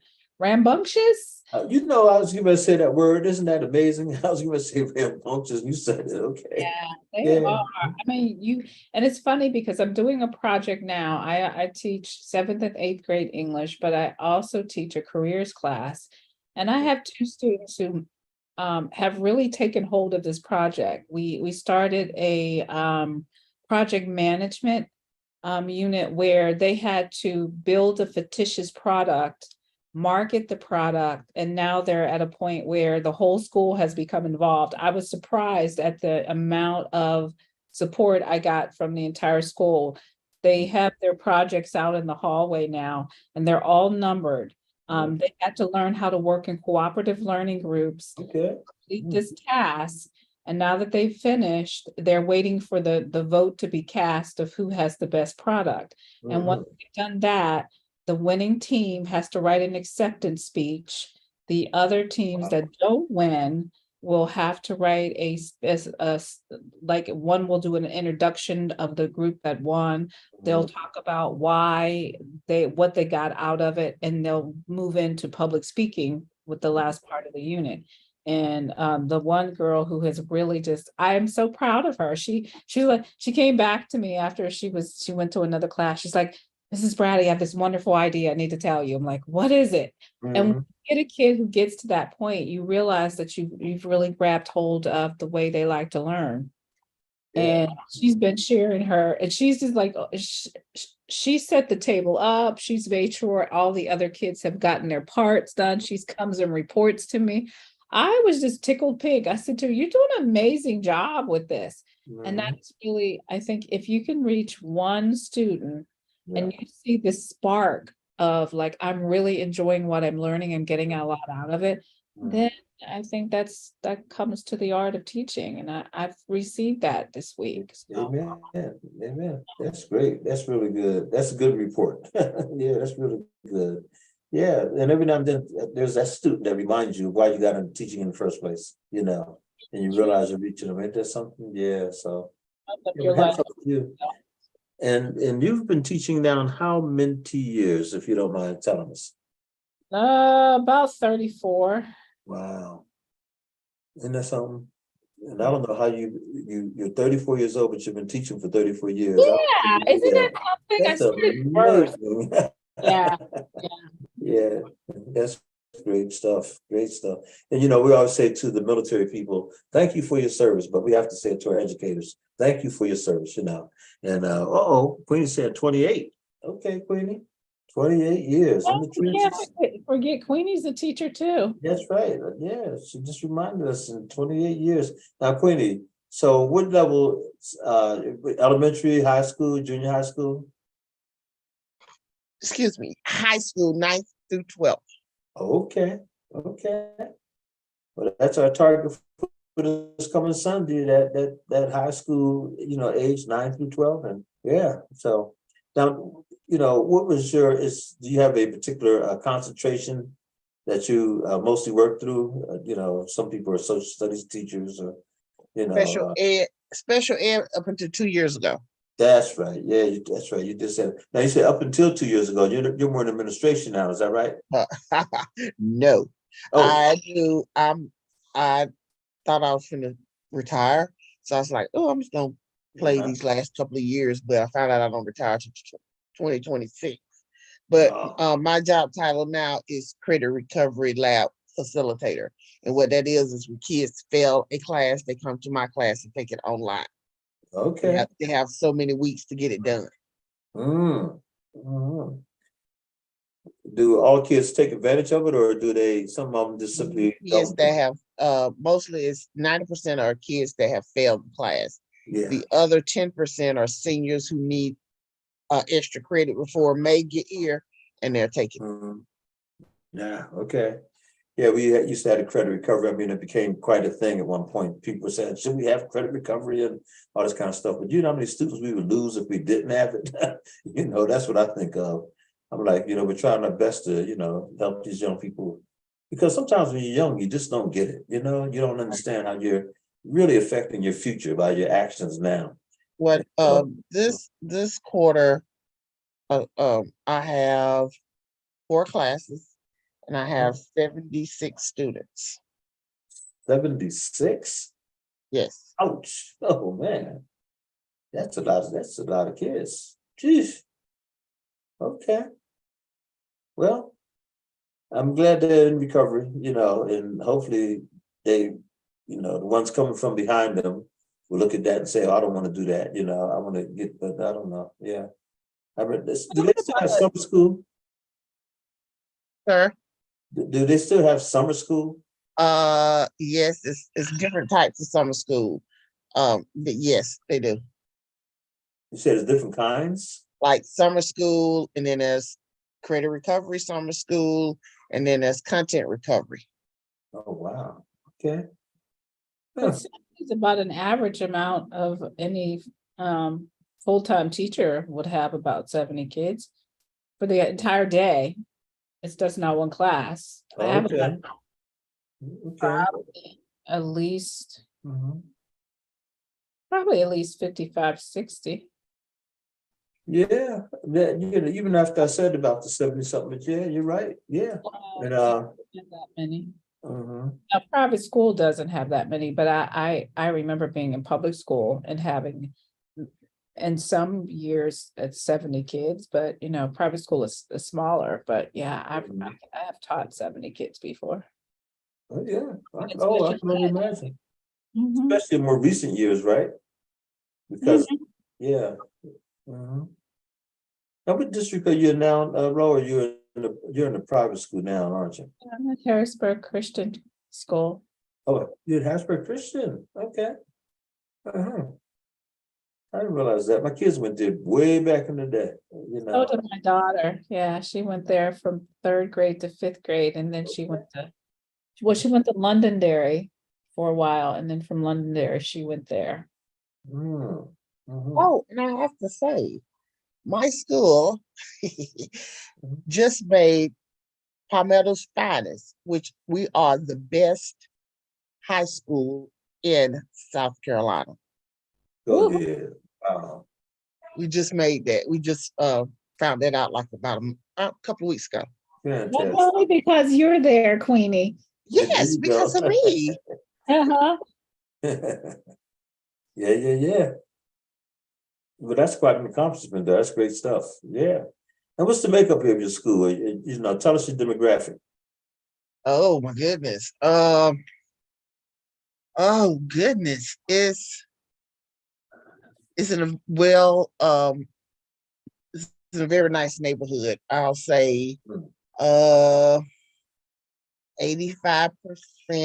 is middle class to upper class. The ratio as far as race is about 85% Caucasian. The other is minorities. We are a baccalaureate school. That's where we teach everything. Mhm. It's in the countryside of town, on the northern side of town, but Okay. we're right at we over 2,000 students now. Yeesh. Man. Yeah. Yeah, that's good. Okay. Yeah, I didn't know if you were in an inner city school, you know, Oh down no. the block or something. But yeah, that's all right. You know, and a lot of the kids going to college. Oh yes. We just won like 9 or 10 awards for that too. Um I think it's 92% goes off to college. Nice. Wow. Yes, That's really yes. And even our special ed department got well, it was work related, going when they graduate, go off to work or go into the service. That was like 70-something% of our graduates. very good. Hmm. Very, very good. Man, oh man. Yeah, and I wish them the best, because first off, college is a grind, but it's also expensive.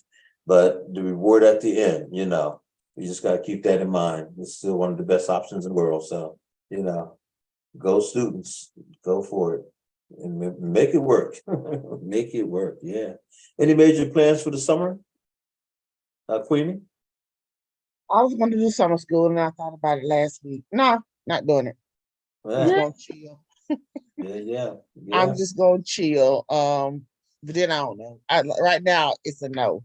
But Mhm. if I don't know, probably not. I need a break.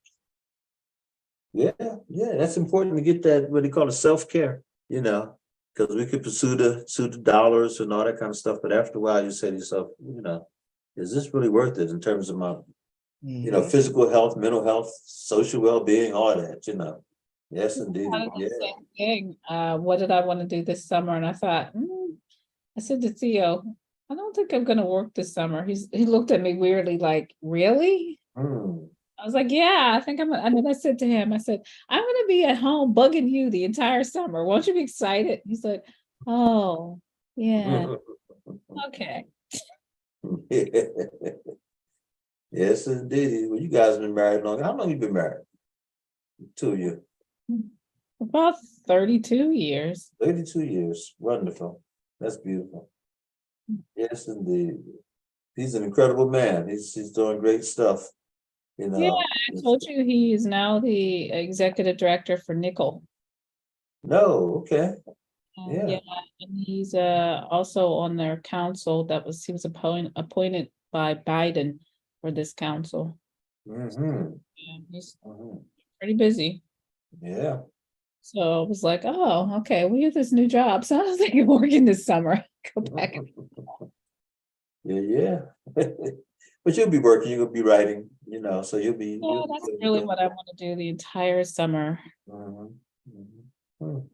They're taking off the movie, not movie, it was a series about blacks who owned this farm, the Boudreaux and I forget the other names. And it takes place in the South. One lady's husband was a basketball player. Queen Sugar, there you go. Yeah, I couldn't think of the name of it. That's some good writing. That was excellent Oh writing. yeah, that really was good. I used to watch that one. There was another one. Greenleaf is another good one. Greenleaf was excellent. Yeah, very, very good. I know some church folks might have been frowned, but I loved it. Yeah, I like those two. And then another good one was Chai. Did you ever see Yeah, that? yeah. Yeah, Yeah, Chicago, yeah. three of those were really good. Yes, indeed. I didn't miss an episode of Chai. The only Yeah. one I didn't like the series where the young girl was being kidnapped and she was held in this Yeah. basement. I didn't like that. I was like, But I mean, it's real life. Stuff really happens. I was glad to see her get out of that situation, though. It's like, come on. Yeah, it was good. I like all three of those series. And it's hard for me to commit to a series because I started watching it and then I was like, oh, well, I haven't seen it in a few episodes. And I would always watch them when Theo watched them. He's watching one now about, how can I think of it? The guy in Chicago who was the first black, like, with Forrest Whitaker. What about him? He's watching a show now where Forrest Whitaker is portraying, and I can remember his name right off my head. He's playing the first, one of the black, like not mafia, but gang members. Oh, I know you know Harlem, the Harlem, Harlem, yeah, Harlem, you know who I'm talking about. Neither one of them. great. That's excellent. Yeah, that is so good. I started watching that. Yeah, Yeah, and I can't think of it. I can't think of the gang. He was a gangster in Harlem. yeah. Bumpy. Yeah, he plays. I think it's Bumpy or something like that. Bumpy. Yeah, that's a good one. Yeah, It's very well done. It is very. Yeah, they're in the fourth. I think it's the fourth season, third or fourth season. One or two. and I like the guy who's playing Clayton Adam Powell. Yeah, he's good. Now he's a actor, yeah. We And got a I, chance to see him on Broadway any number of times, and one time he was just literally walking down the street. He did that on purpose, I'm sure. oh, We were going to see the play, and he literally comes walking down the street. And everybody's like, "Is that got it?" Malcolm X there too. Oh yeah. Now this one though is the first guy to play Malcolm X on that particular show. He went off because of some other contract thing. But Oh, anyway, really? I haven't seen it since when I watched it, it was like a little bit of history that they were able to entwine in there with Clayton Adam Powell and Malcolm X. yes. Oh yeah, that's really good. So Oh yeah, very well done. And I heard them actually before it came on, they had this big thing on the Karen Hunter show, interviewing the actors and the writers and this and that. And actually the writers, I think, are two white guys, at least one white guy. Yeah, I was surprised at that. Because it's so well, But yeah, they said somehow this project hit them and they decided they wanted to follow through. And at first they were doors were being closed, and then finally what's it on? It's on one of those streaming things. yeah, I think it's on Hulu or either Netflix. Well, it's on Hulu for sure. And I think Netflix, no, it's on Hulu. I have Hulu. In fact, I got Hulu in order to see it because it wasn't always on Hulu. It was on something else. Huh? Bumpy Johnson. Yeah, Bumpy Johnson, but what's the name of the show? Of Whitaker. What's his name? Yeah, but it's something up in Harlem. Something. Yeah, I can't remember the name of the show, but the actual character is Bumpy Johnson, who was a real person, which a real person. Yeah, almost everybody in there. In fact, they just did a documentary of the one lady who was a queen. She was a kingpin up there, and yeah, I saw that. Yeah, and what's his name? Lawrence Fishburne actually played, that role in that movie there. Yeah. By the way, also right before we came on, you may have heard him say that Lazille Powder, she was on and she wasn't feeling too well. So I wanted to say, and I think she just said, "Hey, good night to everybody and have a great weekend." But we hope that you're feeling better, Lazille. If you're still tuned in, please feel better. She's one of the person that comes on all the time from New York. She does a great job. So I just want to mention her real quick before we lose her. You know what I'm gonna do real quick? Hold on a second. I'm gonna do this thing where you do the search. Name of the show that Forrest Whitaker plays up in Harlem. It's bugging. Streets of Harlem, I believe. Godfather of Harlem. Oh yeah, Dr. Dan. Thank you for keeping us struggling, Dr. Dan, because it would have bugged us both. Thank you. Well, I don't think he knew it. Yeah. Did you say Godfather of Harlem, Dan? He did. That was me. Oh, that was you? I thought that was Dr. Dan. No, he came on. He said, I think he said hello. But I Oh. actually asked Google, But anyhow, it's so funny. But how you doing, Dan? Well, sadly, not all that great because, like Marcel, I too am under the weather. So as much as I'd like to appear in Sunday's event, that's probably unlikely. I got you. Yeah. Well, yeah, man. If you're not feeling well, you don't want to come out and spread the wealth. We appreciate you letting us know, and we're gonna, be praying for you and hoping that you get better real soon, man. Yeah, there's nothing like having that, whatever you have, maybe a cold or touch of the flu or something. But when the weather starts changing like this, it's easy to get sick. So let's all be mindful of that. But yeah, this coming Sunday, if you didn't hear, folks, real quick, thank you, Dan, for reminding us that this coming Sunday, starting at 12:30, we're going to have vendors there at the State Museum, which is located at 300 North Street in Harrisburg. And we're going to have our annual Youth Poetry Showcase. Youth Poetry Showcase. And you can see right there, the doors open at 12. Showcase starts around 1:30 p.m. itself, but we'll have vendors set up around 12:30. And then the young people who are in 9th grade through 12th grade can participate for, compete for cash prizes of $250, $100, and $50. And we're going to have a book giveaway and, a lot of good stuff going on. It's just something to do, something to keep things moving in the community, And so that's what we do. And we're going to also have space for some adult poets and writers if you're there and, you're You're a poet, and we'd like to give you that stage. Don't forget, Tiger Rose is our feature that day. And if you haven't heard Tiger Rose, you need to come out and check him out. He's very good. Very, very good.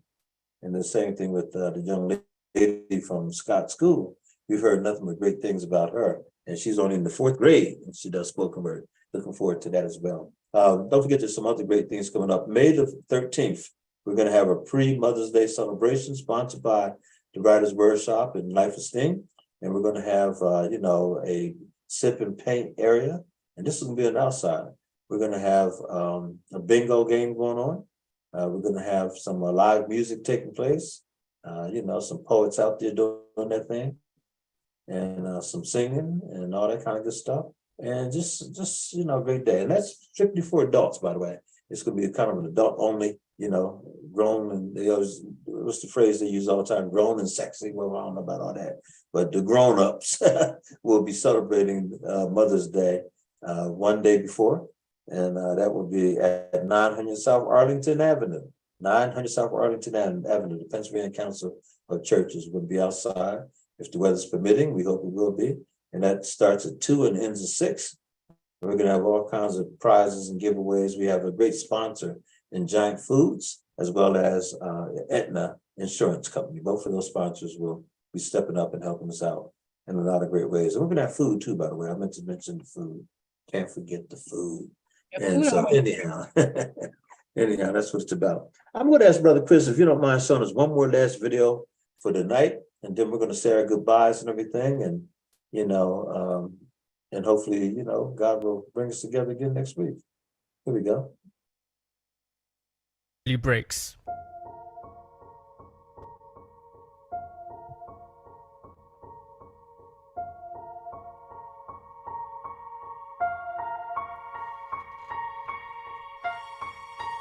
Right now, there is a kid finishing parents' evening in a heated discussion with his mother, saying, why does he have to study subjects he will never ever use in his life?